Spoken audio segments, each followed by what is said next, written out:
네, 트럼프 김정은 회담에 대한 전 세계 전문가들의 반응이 속속 보도되고 있습니다. 그 중에서도 미국 내 반응을 우선 살펴보는 것이 필요할 것 같습니다. 동아일보는 미 전문가 알맹이 빠진 합의, 북 과거 약속에도 못 미쳐.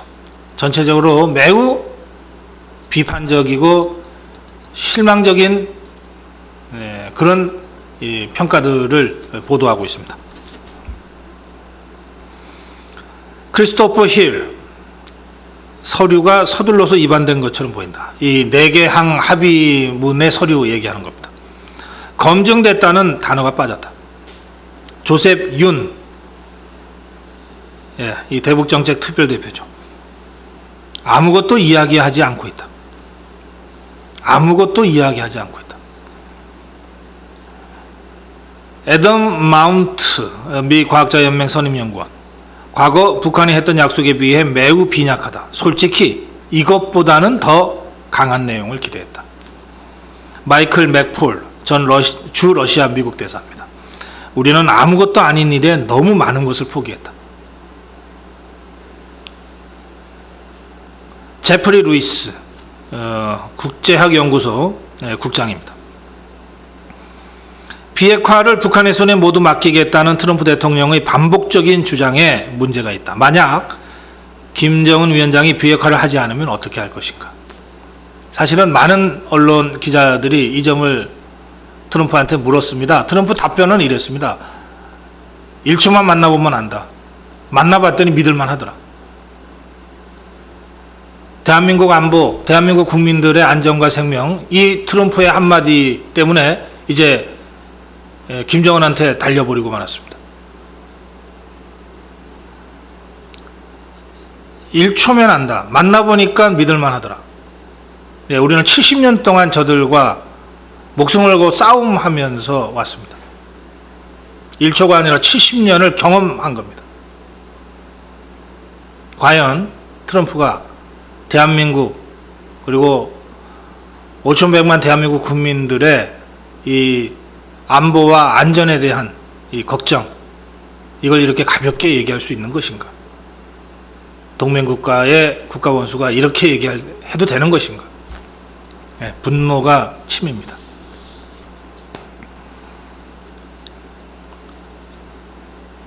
제임스 액턴 카네기 국제평화재단 연구원, 북한의 입장에서 한반도 비핵화는 북한의 일방적인 비핵화를 뜻하지 않는다. 통상 북한이 얘기하는 한반도 비핵화에는 미국의 남한에 대한 핵 우산 제거, 그리고 미국의 이른바 전략자산, 핵무기를 싣고 다니는 전폭기, 이런 것을 남한 상공에 출동시키지 않는 것까지 포함됩니다.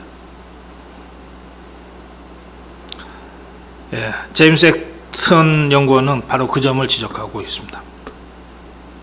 북한이 미국보다 더 큰 실익을 얻었다는 분석들 대부분의 전문가들이 하고 있습니다. 오코노미 마사오 게이오대 명예교수, 일본 학자인데 한반도 전문가입니다. 북한은 체제 보장을 받았고 완전한 비핵화는 말했지만 CVID까지는 가지 않았다. 반면에 미국은 구체적인 데까지 가지 않은 채 먼저 체제 보장을 제공해버린 듯한 모양새다. 레리 다이아몬드 스탠포드대 교수, 북한 독재자를 인정하는 대가로 우리가 얻은 것은 아무것도 없다는 것을 우리는 깨닫기 시작했다.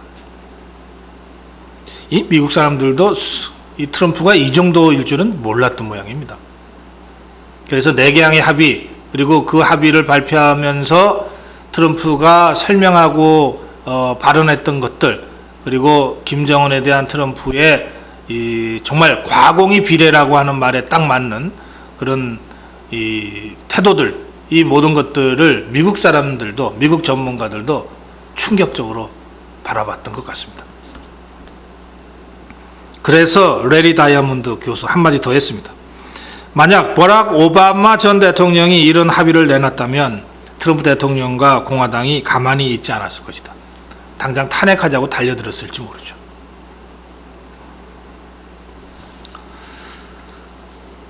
동아일보가 전하고 있는 미국 전문가들의 반응들이었습니다. 중앙일보도 전하고 있습니다. 승자는 김정은. 미국이 북한에 또다시 속았다. 이 중앙일보는 8명의 전문가들한테 아예 조목조목 인터뷰를 하면서 점수까지 요구했습니다. 6명은 점수를 줬고 2명은 점수는 주지 않았지만 내용은 설명했습니다. 빅터 차, 미 전략문제국제연구소 빅터 차. 점수는 안 줬는데 설명은 했습니다. 대차 대조표상 김정은이 트럼프에 비해 많은 걸 얻었다. 그리고 비핵화에 대한 북한의 입장이 전혀 안 변했다. 과거 수준의 비핵화 합의에도 못 미쳤다. 이렇게 평가했습니다. 뭐 점수 안 들어도 알겠죠? 찰스 암스트롱 미 컬럼비아대 한국학 연구소 소장 7점 줬습니다. 낙제점은 면했네요. 7점 줬습니다. 트럼프 대통령 한미 연합훈련 중지 제안이 놀랍다. 대부분 예상하지 못했다. 판문점 선언에 비해 구체성이 떨어진다. 이래놓고도 7점을 줬네요. 칼라 프리먼 존스 홉킨스대 국제관계대학원의 외교정책연구소 상임이사입니다. 이 사람도 7점을 줬는데요. 판문점 합의를 재확인했지만 문제투성이의 비핵화다. 이러면서도 점수는 7점을 줬습니다. 아마 이 사람 대학 학점 좀 후하게 주는 사람인지 모르겠네요. 브루스 클링너 헤리티지 재단 선임연구원인데 점수 몇 점 주시겠습니까? 하니까 점수 못 주겠다 하면서 내용만 설명했습니다. 북미 회담 그동안 지켜 세워진 점을 감안하면 극도로 실망스러워. 그동안 분위기 띄운 거 생각하면 극도로 실망스럽다고 했습니다. 기존 6자 회담을 희석시켰다. 9.19 합의보다 못했다. 아까 제가 그렇게 설명드린 적이 있는데 그 점을 얘기하는 것 같습니다. 북한의 CBID 이행 여부 그리고 북한 인권에 대한 언급은 쏙 빠졌다. 이렇게 지적했습니다. 일단 두 사람 무응답이니까 빼면 7.2명 나왔습니다. 나머지 4명 보겠습니다. 브루킹스 연구소의 분석가인 정박, 이 사람은 3점 줬습니다. 10점 만점입니다. 10점 만점에 3점 줬습니다. 북한에 대한 군사공격에 대한 논의를 더 이상 할 필요가 없게 됐다. 북미 회담 합의는 애매하다. 실무 차원의 외교적 노력이 필요할 것이다. 앞으로가 문제다. 이런 얘기죠. 해리 카지아니스 미 국가이익센터 국방연구 국장인데 3점 줬습니다. 미국 북한에 또다시 속아 김정은 정권의 핵포기 이끌어내는 노력이 부족. 그런데 이 상황에서 10점 준 아주 용감한 사람이 있습니다. 10점. 패트릭 크로닌 미국 신안보센터 아시아 태평양 안보소장입니다. 두 오랜 적대국이 역사상 최초의 외교적 접근을 취해서 북한 무기 축소를 위한 첫걸음을 딛기 때문에 10점이다. 제가 보기에 이 사람은 애초에 기대가 좀 낮았던 것 같습니다. 만나기만 해도 점수 주겠다고 하는 사람이 아니었을까 싶습니다. 그러면서 핵 미사일 프로그램 해체에 단호히 확고하게 확언하지 못한 김정은의 실망이다. 김정은한테 실망하면서도 하여튼 점수는 만점을 줬습니다. 스콧 스나이더 외교협회 선임연구원입니다. 3점. 미사일 시험장 폐쇄한 것이 놀랍게 느껴진다. 이번 공동성명이 모호하고 기초적 내용에 불과하다. 공동성명 없었어도 가능하다. 이 정도 공동성명 낼 거면 성명 안 해도 됐다. 아주 혹평을 했습니다. 이 점수를 안 준 빅터 차나 브룩스 클링너의 설명을 들으면 이 사람들도 뭐 낙제점 이하로 줬을 것 같습니다만 일단 점수가 없으니까 이 두 사람 빼겠습니다. 빼고 6명 7점, 7점, 3점, 3점, 10점 그리고 3점 평균 내보겠습니다. 사실은 이 경우에는 제일 높은 점수, 제일 낮은 점수 빼고 합니다만 그래도 그냥 하겠습니다. 그러면 33점 되는 거군요. 7점, 7점, 3점, 3점, 10점, 3점이니까 33점이군요. 33점을 6으로 나누면 어떻게 됩니까? 5점 얼마 되겠죠? 6점에는 미치지 못하죠? 5.5 정도 될 것 같습니다. 보통 우리가 대학에서 6점 이하는 이제 낙제라고 합니다. 이 전문가들의 점수를 평균 산수를 해서 보면 트럼프 김정은 회담 낙제점에 해당된다. 이것이 미국 전문가들의 평가입니다. 북미 회담의 위너 승자는 김정은이다. 이 응답자들은 대체로 이 부분에 대해서는 일치하는 것 같습니다. 카지아니스 국장 표현을 이렇게 했습니다. 슬프게도 이번 회담의 승자는 북한. 미국은 양보만 했고 김정은 정권의 핵무기 포기를 구체적으로 이끌어내지 못했다. 이 슬프게도라고 하는 단어를 썼습니다. 이 사람 미국 사람이고 미국이란 나라를 굉장히 사랑하는 애국자 같습니다. 그래서 마음에 들건 안 들건 트럼프가 이기기를 정말 내심 바라고 기대하면서 조마조마하게 지켜봤던 모양인데 성적표 매길 때 보니까 슬프다. 그러나 트럼프가 김정은이한테 진 것 같다. 이렇게 평가한 것 같습니다. 정박 석좌 연구원 승자는 김정은, 문재인 한국 정부 그리고 중국 이렇게 꼽았습니다. 패자는 미국, 트럼프. 사실 이 정박의 평가를 보면 패배는 예정되어 있었다. 그 하는 생각이 갑자기 드네요. 왜?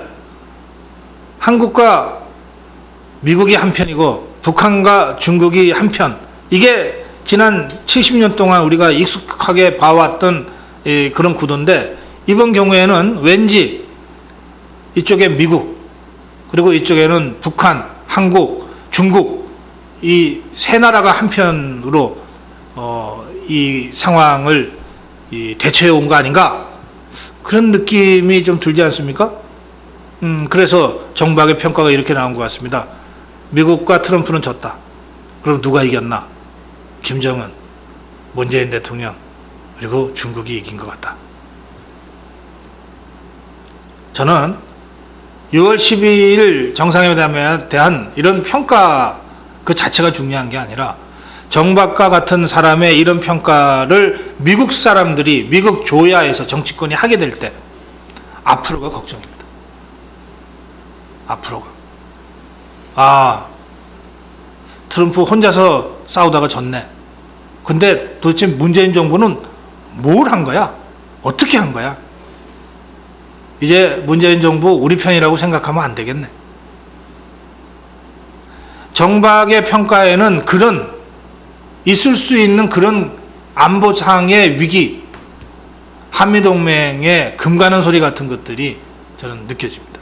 그래서 정박의 평가를 제가 그냥 한 연구원의 평가 이 정도로 치부하고 넘어갈 수 없게 됩니다. 자, 정박의 평가 계속 보겠습니다. 김정은은 아무런 약속을 하지 않아도 됐고 북한의 관여 정책을 계속 밀고 나갈 수 있게 됐고 중국은 그들이 신경 쓰던 한미연합훈련이 중단될 수 있는 결실을 얻었다. 한미연합 군사훈련 북한만 신경 썼던 거 아니죠.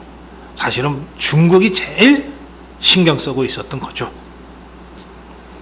프리먼 이사는 김정은이 대승을 거뒀다 이렇게 평가했습니다. 대승을 거뒀다. 이 핵무기를 갖고도 전임 북한 지도자들이 얻지 못한 것들을 얻어냈다. 암스트롱 소장, 김정은이 승자였다.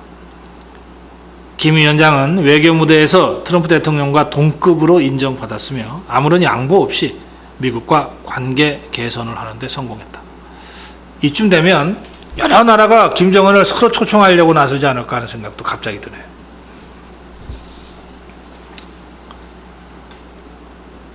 네, 세계일보는 비핵화 정책 해결의 중요한 진전이라는 기사에서 중국 정부 쪽의 얘기를 전하고 있습니다. 중국 정부, 정박은 아까 중국 정부도 승자 중에 하나다 이랬죠? 네. 전해드리겠습니다. 중국의 분위기. 중국 외교부. 북미 정상회담이 순조롭게 개최되고 적극적 성과를 거뒀다. 한반도 비핵화와 정치적 해결 프로세스 추진에서 중요한 진전이다. 양국 정상이 거둔 공동인식을 잘 실천하고 후속 협상을 추진해서 성과를 한층 더 공고히 해야 한다. 왕이 외교부장. 오늘 양국 정상이 한자리에서 평등한 대화를 한 것 자체가 큰 의미가 있고 새로운 역사를 창조한 것이다. 아, 양국 정상이 평등한 대화를 했다. 예, 중국은 이렇게 보는군요. 그 중국 시진핑이 김정은을 평등한 정상으로 대우했습니까? 지난 며칠 동안 2차례나 급하게 만났죠. 김정은이 급하게 북경으로 가고 때려안으로 가서 시진핑 만났는데 그때 그 시진핑이 김정은을 평등하게 대하던가요? 왕위의 이 발언, 트럼프와 김정은이 평등하게 만났다라고 하는 발언은 바로 그런 중국의 미국에 대한 뿌리 깊은 견제 심리가 작동되고 있는 것 같습니다. 환95에 가만히 있을 리 없죠. 환95. 이제 대북 제재를 적당히 완화해야 할 때가 됐다. 향후 미국은 북한과 양호한 소통을 통해 적대감을 낮춰야 한다. 제일 먼저 이 제재 완화를 부추기고 나섰습니다. 신화통신, 북미 정상회담은 한반도 문제의 정책 해결에 중요한 한 걸음을 내디뎠다. 대화와 협상을 견지해서 공동인식을 찾아가며 상호 신뢰를 구축해야 한다. 자, 우리 문재인 정부의 입장 궁금하시죠? 네, 국민일보가 전하고 있는 문재인 대통령의 입장입니다. 문재인 대통령은 김의겸 청와대 대변인을 통해서 입장을 발표했습니다. 역사적 북미 정상회담의 성공을 뜨거운 마음으로 축하하고 환영한다. 6월 12일 센토사 합의는 지구상의 마지막 냉전을 해체한 세계사적 사건으로 기록될 것이다. 미국과 남북한이 함께 거둔 위대한 승리이고 평화를 염원하는 세계인들의 진보다. 미국과 남북한이 함께 거둔 승리다. 이렇게 평가했습니다. 역사는 행동하고 도전하는 사람들의 기록이다. 우리 정부는 이번 합의가 온전히 이행되도록 미국과 북한 국제사회와 아낌없이 협력할 것이다. 낡고 익숙한 현실에 안주하지 않고 과감하게 새로운 변화를 선택해준 트럼프 대통령과 김 위원장 두 지도자의 용기와 결단에 찬사를 보낸다. 트럼프 대통령에게 다시 한번 경의를 표한다. 김 위원장도 세계를 향해 과감하게 첫발을 내디딘 역사적인 순간의 주역으로 기억될 것이다. 이번 합의를 바탕으로 우리는 새로운 길을 갈 것이다. 전쟁과 갈등의 어두운 시간을 뒤로하고 평화와 협력의 새 역사를 써갈 것이다. 그 길에 북한과 동행할 것이고 이제 시작이다. 앞으로도 숱한 어려움이 있겠지만 다시는 뒤돌아가지 않을 것이며 이 담대한 여정을 결코 포기하지 않을 것이다. 대한민국 대통령의 트럼프 김정은 회담에 대한 평가였습니다. 제가 앞서 전해드린 우리 언론의 상반된 평가, 그리고 전 세계 전문가, 특히 미국 전문가들의 평가, 그리고 중국 정부의 공식 입장, 그리고 문재인 대통령, 문재인 정부의 공식 입장. 많이 다르죠. 세상이 복잡하니까 자신이 서 있는 위치에 따라, 눈높이에 따라 세상을 다르게 볼 수밖에 없습니다만, 달라도 너무 다를 때는 무언가 이유가 있는 겁니다. 앞으로 고성국 TV는 그 이유를 계속해서 찾아내는 그런 심층 기획 취재를 해나가겠습니다.